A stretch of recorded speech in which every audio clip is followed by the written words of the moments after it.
Women బాగా వాడే cosmetics ఎంత వరకు క్యాన్సర్ కి కారణం అవుతుంది? Not every cosmetic will generally lead to cancer అండి. So there are few specific components వాటిలోనే ఎనలిన్ డైస్ అంటాము. సో ఎనలిన్ డైస్ అంటే నార్మల్ గా హెయిర్ వాడే దాంట్లో ఎనలిన్ డైస్ అని ఉంటాయి కొన్ని. సో అందులో అలాంటి కొన్ని వాటికి మాత్రమే జనరల్ గా క్యాన్సర్ రిస్క్ ఉంటుంది.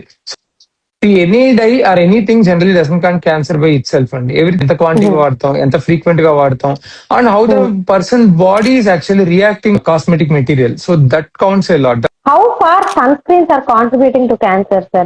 డెఫినెట్లీ సన్ స్క్రీన్ తో ఒక అడ్వాంటేజ్ అయితే it will definitely protect you from the UV exposure.